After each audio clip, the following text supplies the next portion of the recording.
Welcome to Sara Gonzales Unfiltered. Happy, what is it, Thursday? Is it Thursday? It's Thursday. Happy Thursday. I don't care what you guys think about my music. I was jamming to it right before we went to air. So lot to get into today. A lot of breaking news, specifically out of Texas, which I want to get to here after the break. But first, I want to talk about the Stormy Daniels hush money trial. That's, wall-to-wall headlines on CNN and MSNBC every single day. So, Michael Cohen, I would point out, known liar and perjurer, took the stand again today in this bogus hush money case. And, I could go through this back and forth and the details of this cross-examination that Trump's attorneys did with Michael Cohen. But as I just said, he's a known liar and a known fraud. Why do I need to rehash what he said? He was literally sentenced to 3 years in federal prison. Do I care what he says? No. Instead, here's what I would say that you need to know about Michael Cohen and his testimony. Those of you who are listening on audio podcasts, the air quotes came out for that word, testimony. So his former lawyer, Robert Costello, actually testified in front of Congress yesterday. And by the way, he was able to do this because Cohen had previously waived his attorney-client privilege. So his former attorney, Costello, was able to go and talk to Congress. And so Costello said, as expected, Michael Cohen is a complete liar. And he had previously told his own attorney, Costello, before all of this blew up, and before Michael Cohen had hurt feelings that he wasn't in the Trump administration, that Donald Trump had nothing to do with the payment to Stormy Daniels, and that Cohen, he himself, Michael Cohen, didn't even actually believe that Stormy Daniels had actually done the deed with Donald Trump. Here is Robert Costello. Through further cross-examination, Cohen told me that he knew there was money missing from the Trump inauguration. I see where you are now. Thank you. Okay, and then on the next page, into that first paragraph, Cohen decided that while he didn't believe the allegation of the Stormy Daniels story, that he thought the story would be embarrassing for Trump and especially for Melania, so he decided he would take care of it himself. Absolutely, and that is contrary to what this guy testified to in court in New York yesterday. Well, and what's not being talked about is your next paragraph, like the reason and his motivation for that. So if you could just kind of walk through that for the committee. Hold on. I want to interject one thing here. Remember, the entirety of this case rests on the allegation that Donald Trump was doing this to conceal another crime. That's how they rose it to the level of a felony. Okay. So the entirety of the case rests along the idea that Donald Trump, he himself, Donald Trump, right, was involved in this, which they still haven't proven. Donald Trump was involved in this, and he did it to sway the election, not because they didn't want Melania to find out, because they didn't want to embarrass Melania, not for any other reason, not because it was embarrassing, but because they wanted to sway the election. That's what they have alleged, okay? So I want you to pay close attention to this. Watch. Obviously, when we started to talk about the NDAs, and this is the very first meeting at the Regency Hotel, when, by the way, Rudy Giuliani was not involved in representing Donald Trump at that time. Cohen testified that it was a conspiracy between Giuliani and Costello as of this date. Totally false. In any event, he also said that he didn't discuss the Stormy Daniels matter with us, and he certainly did. I specifically asked him because he kept on going back saying, I can't believe they're trying to put me in jail for these NDAs. So I said, Michael, tell me about the NDA. Tell me about Stormy Daniels. What did you do? He said, I got a call from a lawyer representing Stormy Daniels who represented that she was going to testify that Donald Trump had sex with Stormy Daniels. Michael Cohen said, I didn't believe the allegation. He didn't believe it. But I knew that such an allegation would be terribly embarrassing. He said it would be embarrassing. He focused on Melania Trump. He said, not the election. I didn't want to embarrass Melania Trump. He said, that's why I decided to take care of this on my own. On my own. I went back to that several times. You did this on your own? On my own. Did Donald Trump have anything to do with it? No. Did you get the money from Donald Trump? No. From any of his organizations? No. From anybody connected to Donald Trump? No. Where did you get the money? I took out a HELOC loan against my property. I said, why would you do that? He said, I didn't want anybody to know where I got this money. I didn't want Melania to know. I didn't want my own wife to know because she's in charge, he said, of the Cohen family finances. He said, if she saw money coming out of my account, she'd ask me 100 questions, and I didn't want to answer any of them. It was clear after talking to him for several days after that, whenever we talked on the phone or in my office, that he kept on bringing up the subject that he felt he was betrayed by not being brought down to Washington, D.C. This guy thought, he said to me, comes the motivation, that he should have been Attorney General of the United States, or at least the chief assistant to the president. Ludicrous, but that's what he thought. And he was very angry about that. He wanted to do something to put himself back into the inner circle of Donald Trump. That's why he took care of this on his own. There had to be a motivation. Michael Cohen is always working for things that benefit himself. And that's what he was doing here. That's completely different to what he said that he told the grand jury. Of course it is. That's completely different to what he's testifying to in New York. Nobody has heard this side of the equation. Right. Can we just all pause for a moment and think about how laughable it is that Michael Cohen thought that he should be the Attorney General of the United States? I think I even heard someone laugh, stifle a laugh whenever he actually said that, because it's so laughable that Michael Cohen thought so highly of himself that he would be qualified to do that. But, you're listening to this guy. I mean, he's just completely taking apart, demolishing Michael Cohen's allegations. And you're listening to this and you're like, how did we even get here? How were they able to take it this far based off of a known liar lying? And then you have a much more credible person, the liar's attorney, who actually was talking to him in the moment while this was going on, coming up to Congress and setting the record straight. How did we get here? How are we even in a trial? Well, here's a little insight into that. Costello went on and told Fox News that the radical DA Alvin Bragg's office intentionally withheld exculpatory evidence from the grand jury that they received from him. Here's some of that. Before I testified on a Monday before the grand jury, I gave Alvin Bragg's assistant DAs the courtesy of about an hour and a half Zoom conference where I told them all of the exculpatory material that I had that they were supposed to put before the grand jury. But when I appeared before the grand jury, they were asking me questions that, in my opinion, and I've been a federal prosecutor myself, I was deputy chief of the criminal division in the Southern District of New York. Those questions they were asking me were not going to elicit the exculpatory information that I had. So I began to expand upon my answers, and the DA's office was trying to shut me down, saying that I had finished my answer. And I told them that when I'm in the middle of answering a question, I'll decide when I finish my answer. And I asked them not to interrupt me again.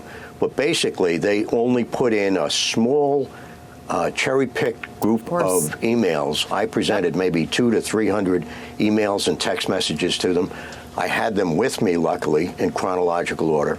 They put 2 or 3 into evidence. I asked them, are you going to put the rest of them into evidence? And they said no. No, because the fix is in. The game is rigged. I don't know what more evidence you need that this is all a setup to interfere in a presidential election at the greatest lengths this country has ever seen. Every single one of the 91 indictments. By the way, all the rest of them just as bogus as this one. Michael Cohen, a liar and a fraud, goes on the stand and lies about Donald Trump because he's mad. He has hurt feelings that he didn't get in the administration. Same thing with Stormy Daniels. She's mad and she's going to stick it to him. It's all this bogus. And the fascists in power are claiming, we're going to investigate any election interference in the 2024 election. Better not mess with us.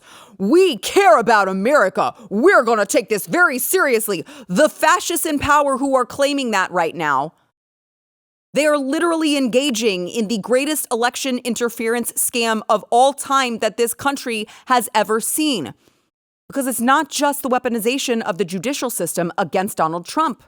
The Heritage Foundation's Oversight Project has obtained copies of various federal agencies' previously hidden plans on how to execute Joe Biden's Executive Order 14019. You may not have heard about this. Yes, it actually effectively compels federal agencies to mobilize historically Democratic groups to vote. And after investigating this particular executive order and its origins and the application, the Heritage Foundation's Government Watchdog Oversight Project concluded it constitutes, quote, election interference and could be greatly consequential in November. Now, this is a story that is on theblaze.com. It is a Blaze News exclusive, and I want to welcome to the show Blaze News writer Joe MacKinnon. Thank you so much for joining me, Joe. You wrote this piece, and I want to like summarize it for the audience to understand in an easily digestible way. So I want you to first tell me what exactly is Executive Order 14019. 14019. So a couple months into Biden's presidency, he comes out with this executive order. The idea is, it seems noble, and it's framed in innocuous language. The idea is we're going to access or give access to prospective voters who are otherwise disenfranchised, disabled voters, Native voters, Black voters. And there's this paternalistic insinuation that a lot of these voters don't know how to really figure out mail and they can't get voter IDs.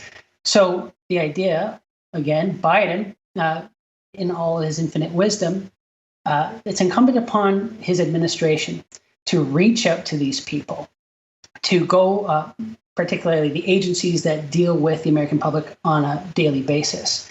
And so they're going to go out, register these people to vote. He compels them to submit strategies by September, I believe it's 23rd, 2021.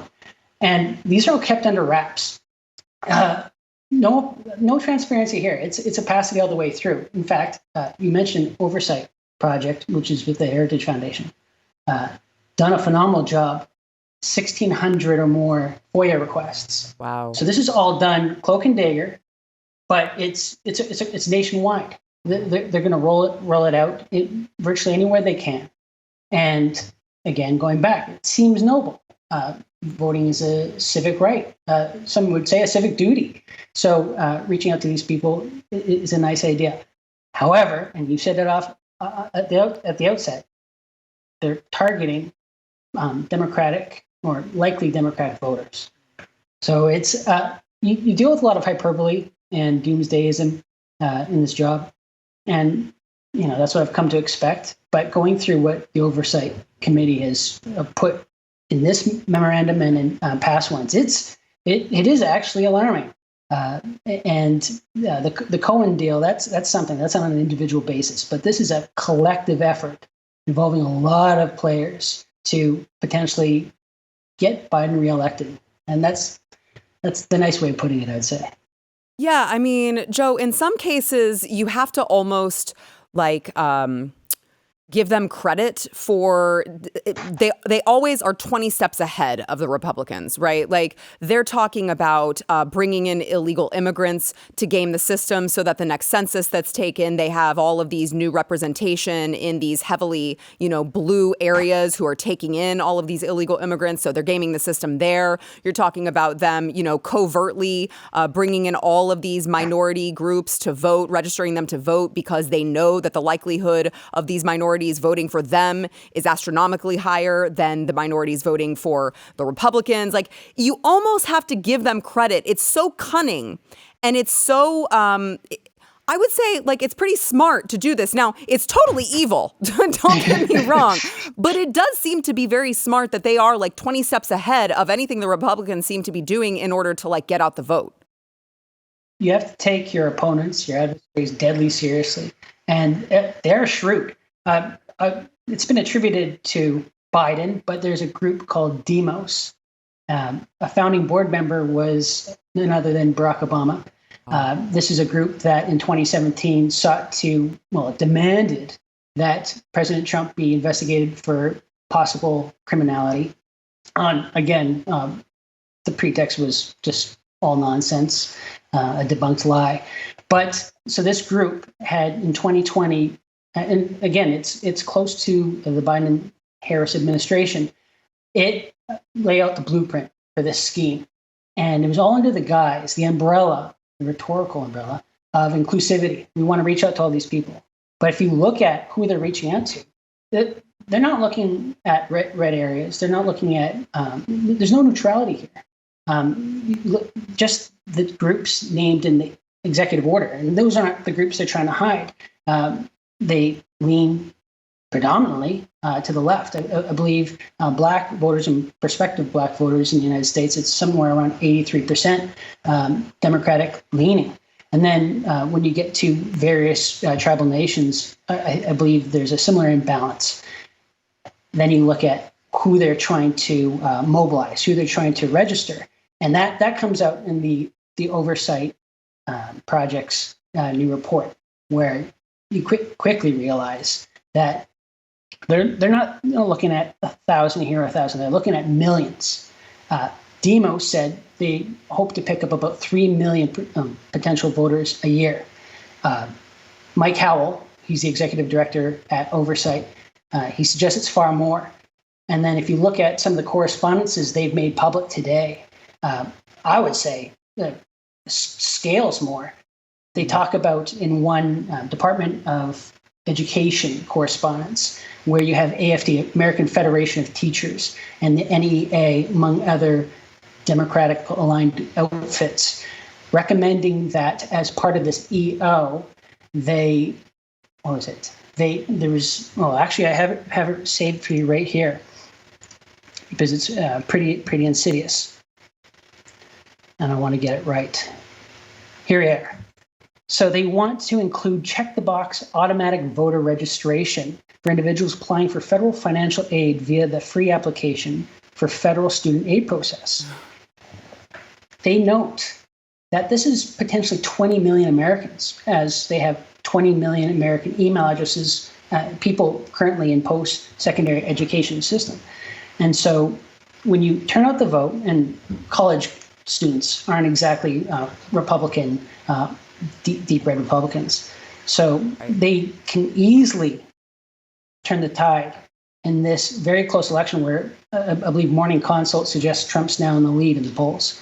Can easily turn the tide. And you look back in 2020, Howell pointed out that a couple of these determinate swings, it was a couple thousand, under 40,000 here and there. So they could do a lot of damage. Yeah. Yeah. Well, I mean, I'll bring maybe some optimism here because you wrote that they did identify a couple steps that states can actually take to try to thwart or frustrate them, which was what it was like attacking the application of the order with regard to presidential elections. So quickly, what does that mean? So this is not a midterm election coming up. Obviously, it's a presidential election. So that falls under the Electors Clause of the Constitution. So there's no room for congressional action. Oversight points out. States have it within their powers to pass laws governing presidential elections. Mm-hmm. So the Oversight Project recommends that states step up, take action, pass the laws. It might be onerous, it might be costly, but if the integrity of election, which a lot of people have talked a lot about in recent years, if the integrity of the election is at risk and potentially the fate of the country, then you know what? It's worth the investment. Number two, which I like, and I think will get a lot of traction, Hyde Act violations. Complain, raise hell, because this looks, I don't want to say it is outright, even though there's multiple smoking guns. This is electioneering. Yeah. Civil servants in the executive branch are precluded from partaking in this kind of political activity. So states can point this out. They can begin to complain, and they can stymie and caltrop this, again, Biden-Buck scheme. Right. Okay. Well, is that, and then was there one more, or that was it? Oh, no, there's a third. This one. Yeah, real quick. Real quick. I'm running out of time. Goodness gracious. NVRA, a lot of these agencies say that they've been designated to engage in, quote, voter registration activities under the National Voter Registration Act. Oversight points out that under Section 7, they need to be designated by the states. So states can basically deny that designation, make it unlawful or at the very least inappropriate on the part of the agencies acting in their backyards. So basically, states need to grow some balls and start fighting the federal government as hard as they can. Did I sum that up well, Joe? Yeah, I would have said they got to buck up, but, I prefer yours. Yeah. Well, I've never been known to beat around the bush. So, Joe, I appreciate you joining us. I appreciate all your great work over at theblaze.com. I highly encourage everyone to go not only read this piece, but, all of our work over at theblaze.com. We have tremendous writers like Joe who are really doing the digging that I haven't really seen any other conservative media network do. So I appreciate you, Joe, so much. Likewise. Hope you have a great one. Thank you. You too. See ya. All right, we've got to go to break. First, we want to thank our sponsor, Relief Factor. So Relief Factor is for those of you who've you've just reached the age where things hurt. They hurt. You don't know why. You wake up, you hurt. Maybe you have arthritis, maybe you've got back problems, knee problems, whatever the case may be, you need Relief Factor in your life, all right? Go to their website, get the 3-week quick start. It's a very, very, very super potent, all-natural anti-inflammatory. So it's going to actually go to the root cause of your pain, which is the inflammation. It's not going to be like a topical cream that's just kind of a Band-Aid. It's going to mask it, but it's always kind of there. Not so with Relief Factor. So it can get you all the way out of pain if you are living in constant pain. And think about how life-changing that could be. Go to their website, get that 3-week quick start.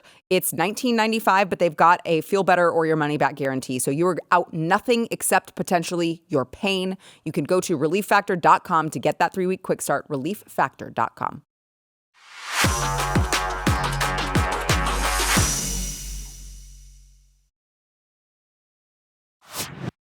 Some good news from our state here in Texas. The Texas Board of Pardons and Paroles voted unanimously to recommend a full pardon and restoration of firearms rights to Daniel Perry. This is the man who was convicted of murder in Travis County on April 7th of 2023 and sentenced to 25 years in Texas prison after he killed a Black Lives Matter protester in the summer of love of 2020.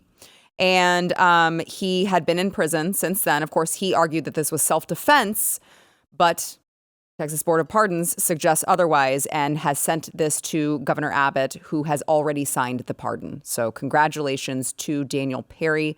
I want to welcome my panel to discuss this. We have Jaco Booyens, BlazeTV contributor, and Jason Buttrill, chief researcher of the Glenn Beck program, who also just turned another year older. So happy birthday. Mario, thank you. Or Luigi.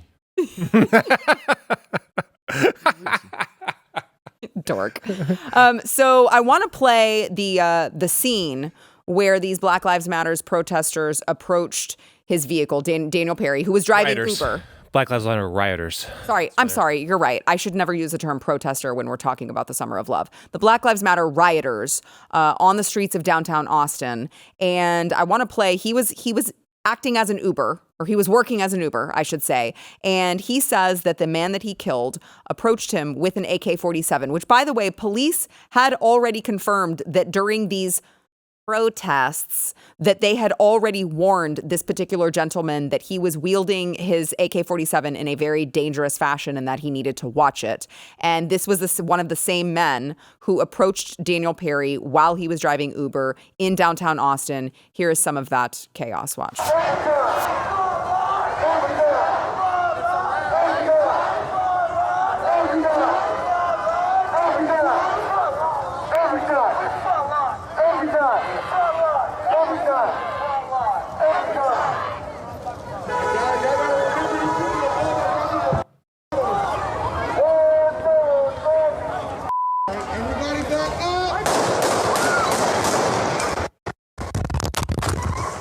So you can see that, I mean, I'm just saying, if I'm by myself in my car and a bunch of rioters who I know have done damage to cities. And I wonder if David Dorn had been killed yet. I think that he had by this point. I am defending myself. If I see a man wield an AK-47 and start approaching my vehicle like that, I am defending myself. And it's peculiar because I go online and I'm reading all of the reaction and people are like, he was driving into a protest. It's like, well, no, I mean, he was driving on the street where he's supposed to drive. And all of these rioters were just walking in the street in the way of cars, which is typically the way it works. So I wouldn't say he just drove into the middle of protesters. That's not quite how it happened. Jason, you were asking if we watched the trial off air. Did you?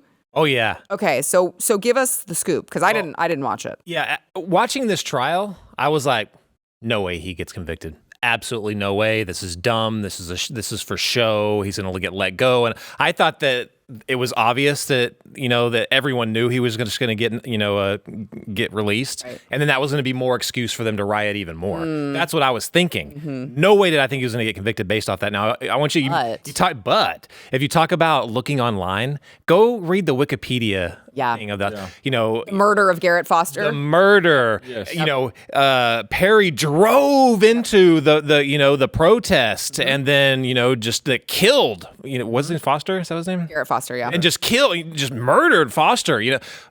The details of the trial showed everything that they're not talking about on the internet. So basically, he took a turn driving, I guess in his, going to pick somebody up or whatever, just cruising to find someone. And then his car was attacked. Officers in the trial, and you can see this, the video of the trial, officers confirmed. They said that it looked like his car had been attacked. He said multiple handprints all over the vehicle, boot prints from when they had kicked his car. Right. So this is what happens in the lead up to the shooting. Then Foster approaches the car, which on Wikipedia, if you want to believe that, say who Foster was legally carrying an legally AK-47. open carrying. Legally open. It's convenient, right? So, but how was he legally open carrying? And a cross-body carry like this. And then the lawyers showed exactly how he was doing it. It was a sling AK-47. He was carrying it like this. And Perry said that he made a gesture to where it looked. So we're still not even sure, all the details of that. Right. But the officers that testified said it looked justified. They said that if he was carrying it in that manner and even just a tiny bit of movement from the weapon, the officers would have shot him. Yeah. And then Perry calls 911 right afterwards. Right. Calls 911, drives a safe distance away, calls 911, turns himself in. How did he get convicted? Right. I can tell you how. Because he was in Travis County. Yes. Mm-hmm. With Democrat DA Jose Garza, who only wants to prosecute non-crimes. He wants to prosecute his political enemies. But if you actually commit a crime, if you are actually, a BLM rioter, you can get your charges dropped. If you are someone who is participating in an illegal encampment at UT Austin, you'll get arrested by the police and then you get your charges dropped because Jose Garza does not want to pursue actual crime. Yeah, and here, look, I'm well documented for not being the greatest fan of Governor Abbott, but here he got it right. And not just him, but the Board of Appeals, and good on them for just taking the facts and saying, listen. And they're talking about how the enormous amount of evidence they had to work through, and that was actually there provided in the trial to exonerate him from this shooting. And then Governor Abbott, his statement, I think, Sarah, his statement quotes, he said, we're not going to allow a district attorney and a prosecutor, overthrow the legal right to defend yourself in the state of Texas. And I think, I can't help but think of someone else who sat on your set, Kyle Rittenhouse. I was just with him last night. I can't help but think of that trial and think of that, that public display of that trial. This trial didn't get that type of public attention, but here we are again. These are people in power, elected, but they're in power, and they push their own political agenda through the court of law, bending the law, as we see them do to the former president of the United States. Right. Yeah. It doesn't matter to them what's right and what's not. And then when someone with true objectivity come and look at the case, how quickly they go, wait a second, No, this is not just an exoneration of that ruling. We're going to restore his full citizenship rights to where he can legally carry this evening. I believe he's probably released today. Mm-hmm. Right? Oh yeah. Yeah. Oh yeah, for sure. Yeah, I think it's totally to your point. Lady Justice is no longer has that blindfold tied around her. It's justice is you don't even call it that anymore. The court system is just whatever side you are on. Right now, we're seeing it, primarily all of it from the left. Yeah, thank you. Because I was going to say, it's not even whatever side you're on. It's one way. It's always coming from the left. I have not seen conservatives behave in this manner. But I mean, it does not bode well for all the different, charges and, show trials that the current president is in. Because this is the state that they're under. In the same manner that I was in watching this trial go down for Perry, I was like, no way he gets charged on this. What about for Trump?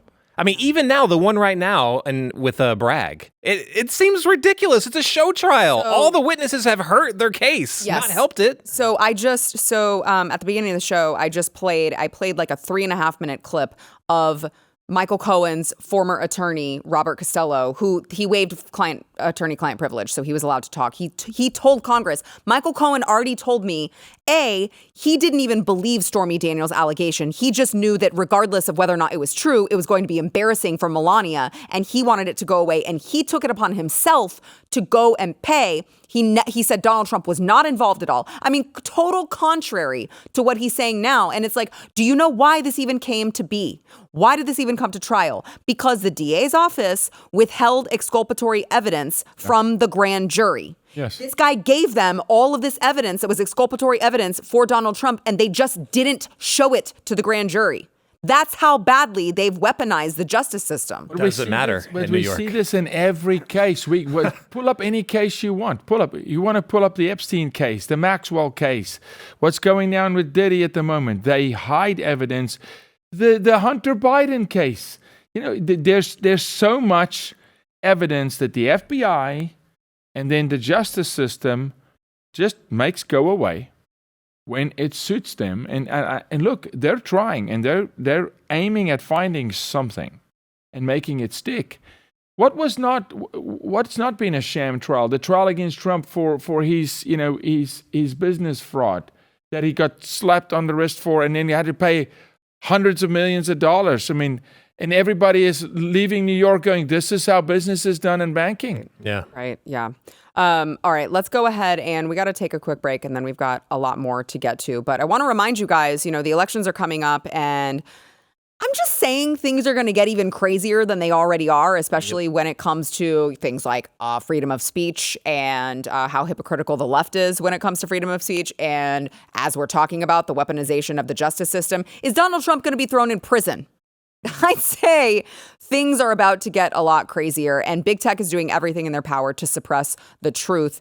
They're colluding with the government to do so. I don't really think I need to remind you about Hunter Biden's laptop. All right. So now is the time to consider supporting Blaze Media, where our mission is to set fire to the lies the left wants you to believe. Not only will you get the show, but you'll have access to everything else we do here. We've got Blaze Original series. We've got Steve Baker's incredible investigative work revealing the lies about January 6th and so much more. I've got my Blaze Originals series documentary that's coming out. You can find Jason's on there as well. We've got so much over there for you. You can go to blazetv.com, subscribe today. When you do, you can use the promo code Sara to get $20 off your subscription. That is blazetv.com, promo code Sara.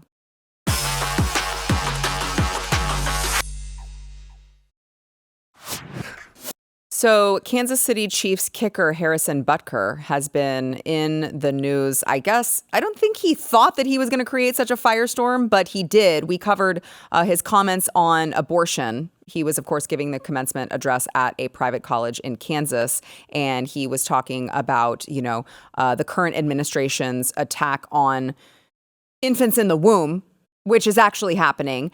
And he's now under fire for another part of his speech in which he directly addressed women and talking to them about, being mothers and motherhood, and then men, called men to be more masculine, which I would say is very reasonable speech, but apparently you can't say this in 2024. Watch. For the ladies present today, congratulations on an amazing accomplishment. You should be proud of all that you have achieved to this point in your young lives. I want to speak directly to you briefly because I think it is you, the women, who have had the most diabolical lies told to you. How many of you are sitting here now about to cross this stage and are thinking about all the promotions and titles you are going to get in your career? Some of you may go on to lead successful careers in the world, but I would venture to guess that the majority of you are most excited about your marriage and the children you will bring into this world. I can tell you that my beautiful wife, Isabel, would be the first to say that her life truly started when she began living her vocation as a wife and as a mother. I'm on this stage today and able to be the man I am because I have a wife who leans into her vocation. I'm beyond blessed with the many talents God has given me, but it cannot be overstated that all of my success is made possible because a girl I met in band class back in middle school would convert to the faith, become my wife, and embrace one of the most important titles of all, homemaker. To the gentlemen here today, part of what plagues our society is this lie that has been told to you that men are not necessary in the home or in our communities. As men, we set the tone of the culture, and when that is absent, disorder, dysfunction, and chaos set in. This absence of men in the home is what plays a large role in the violence we see all around the nation. Other countries do not have nearly the same absentee father rates as we find here in the US, and a correlation could be made in their drastically lower violence rates as well. He also referenced Pride Month in his speech, calling it a deadly sin sort of pride that has a month dedicated to it. So he is pissing off all the right people, I would say, because everything that he said is absolutely correct. So the NFL is now distancing themselves from Harrison Butker. They said Harrison Butker gave a speech in his personal capacity. His views are not those of the NFL as an organization. The NFL is steadfast in our commitment to inclusion, which only makes our league grow stronger. I have no idea how they came to the conclusion that that inclusion of what? LGBT madness makes your league stronger? I beg to differ. And then former Kansas City Commissioner Justice Horn slammed Butker, writing, Harrison Butker doesn't represent Kansas City, nor has he ever. Kansas City has always been a place that welcomes, affirms, and embraces our LGBTQ plus community members. Sounds gay. Thank you. Good on Harrison, because the owner of his team is a Christian, and that team actually stands for something. And you could even say that maybe why they're doing so well, because they actually stand for something, and that family stands for something. In Kansas City, you better get your act together, because that team is about to leave Kansas City. I don't know if you know, but they're making a bid to come to Dallas. Did you hear that? What? No way. 100%. We've got a team. Yeah. No, the Chiefs are making a bid to come to Dallas because they can't get a stadium in Kansas City. I do think they stay in Kansas City, but that's a real thing going on. Dallas is courting Kansas. Well, if you want to embrace your LGBTQIA plus apostrophe S community members, you better not set foot over here. We don't want you. But that's not the team. This is not the team. That's the NFL, not the team. The team is owned by a Christian family who is rock solid, and Harrison's view is probably not even welcomed in a locker room per se with like the Travis Kelce, Taylor Swifts of the world. But Andy Reid's very, very religious as well. Of course they are. And the ownership is strong. No, good for him standing for women. Good for him calling a spade a spade. It is diabolical what women has gone through, asking women what is a woman. It's absolutely sick. It's demonic. The attack on children, the attack on girls in sport, fighting for themselves, having to play basketball against half-grown men. Good on him. Double down. Not surprised by the NFL because Goodell is weak sauce. He is a flake. He's a snowflake. You watch the difference here. Like the NFL immediately jumps on this. They have to make a statement. But you'll get allegations of domestic violence or like the Ray Rice situation or anything else that's like really, really bad. All over. And the NFL will be like, we gotta look into it. We're like, we'll do a private investigation and, we'll get back to you, 6 months into the season or something like that. This, they instantly jump on. Get the heck out of here. This was an amazing speech. You have to watch all of it if you haven't already seen it. I'm sure you guys have. But, he hits Biden for, claiming to be such a, great Catholic while also supporting abortion rights, making the sign of the cross at an abortion, protest, all these different things. I mean, everything he said was right on the money. And what he said about women, I didn't think it was demeaning at all. No. I mean, for one, he wasn't saying this is the only thing you can do. No. And I took a couple of different meanings off of it. One, just because you ladies got your degree doesn't mean you're any better than the women that have made have chosen the vocation of mother. You can do both things. One is not, greater than or less than the other. Example at the table, right here. Right. Example at the table, about to potentially even homeschool. I mean, this is not, that was so accurate. The toughest job on the face of the earth is, in fact, mother. It is an unbelievable... It's an unbelievable job, buddy. Yeah, it's not physically quote Bill Burr. laborious, but you ever watch Ice Road Truckers? I would say one of mother's worse than that. No, stewarding and tending to the young minds of our future. most important job It is. I have is being a mother. That is the most important job that I have. Not less important to be a dad, but it is an unbelievably honoring job. It is hard work to do, and if you're homeschooling moms. As my wife does, 3 kids, it's brutal. It is a lot of work, and it should not be frowned upon whether you do or do not have a degree. And I will say this, it is a woman inside an organization like Walmart who championed the initiative to say, look, you can't just qualify for senior leadership because you have a degree. And Walmart was the company who did away with degrees. Yeah. And it's because someone stood up and said, hey, there are a lot of smart people working who I would argue should never go get degrees because they get indoctrinated. So I love the speech. So just one quick note on this. Stephen, do not show this. Don't show the tweet, okay? Because they've already deleted it, and I don't want to further dox Harrison Butker. But the city of Kansas City, Missouri, like there's the city account, tweeted out. I'm just gonna say. They tweeted out something, I believe this was yesterday, just a reminder that Harrison Butker lives in the city and doxes him. The city itself, city's Twitter. Is that inciting violence on somebody? Right, exactly. And then I'm reading it right now. They tweeted out later. It's not even spelled correctly. It says, we apologies for our previous tweet. It was shared in error. Mm-hmm. No. We apologies. So... Great education. I'm sure that was a result of the public education system. So they're like, oops, we shared it in error. Really? Who are you who was that going to that it was shared in error? Someone typed it and hit send. Where was it supposed to go? I don't know.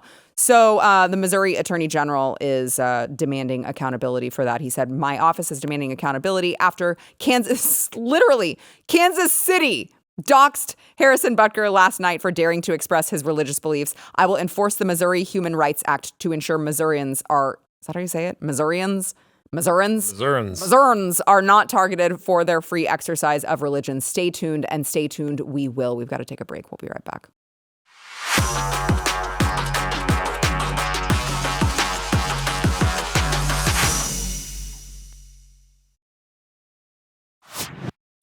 I'm glad you're here today, Jaco.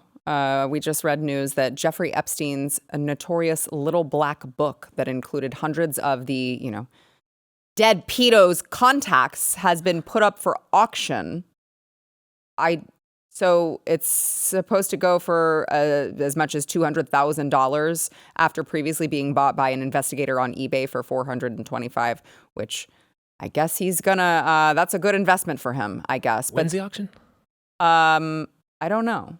It's been circulated, but you want to get Glenn on this? Well, no, see, that's what I was about to say. Was he said on air when this was first announced that he was going to send me to go examine it before he, considered making a bid on it. And people are asking me everywhere. People are coming up to me on the street and they'll be like, "Hey, are you going? Let me know what you find in that black book." I'm like, come to the office and I can show you a lot what's in the black book. But we'll show you. Look, this is not. It's a book. It's not the book. Number one, and this thing has been in circulation for a long time.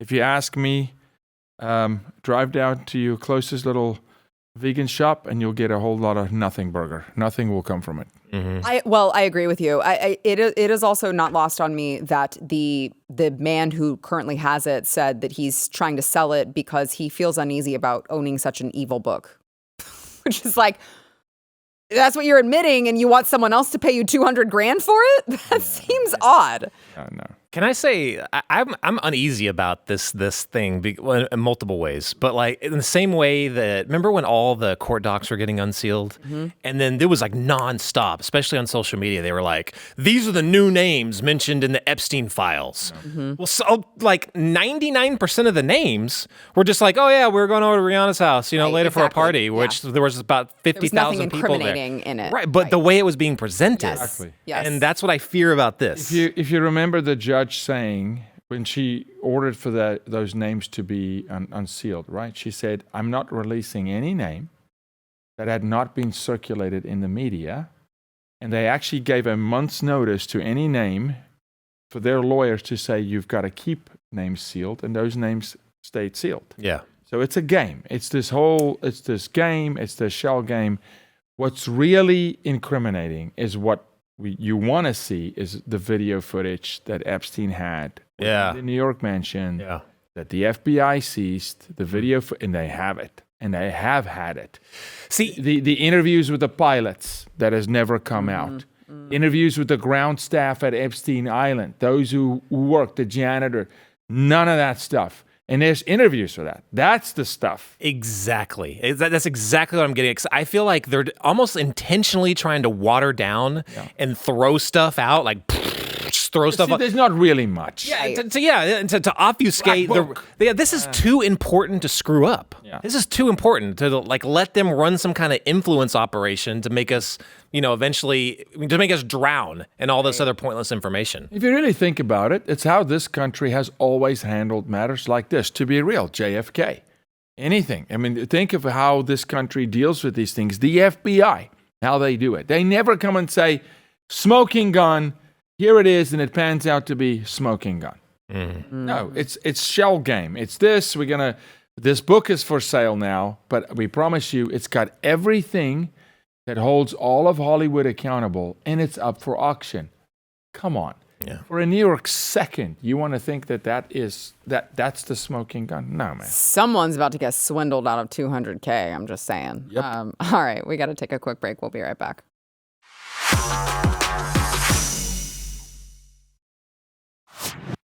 A political candidate from Germany named Martin Neumeyer.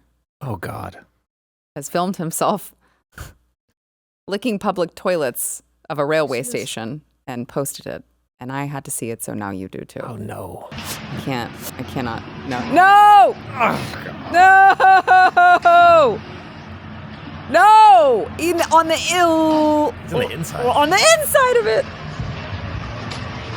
That was a urinal. He just licked it. Licks his lips afterwards. He just licked it. He's not done. No! He's not done. He's not done. Why? For attention. Why? I'm telling you, they probably Clorox. Ah! He just licked the toilet brush. What the hell is going on in Germany? What is going on, Germany? I know I've got someone from Germany who watches this. What the hell is going on in Germany? Please tell me. Some janitorial services, Sarah. Some toilet cleaning. Sarah, it's not the worst thing that's happened in Germany, so. Who was that?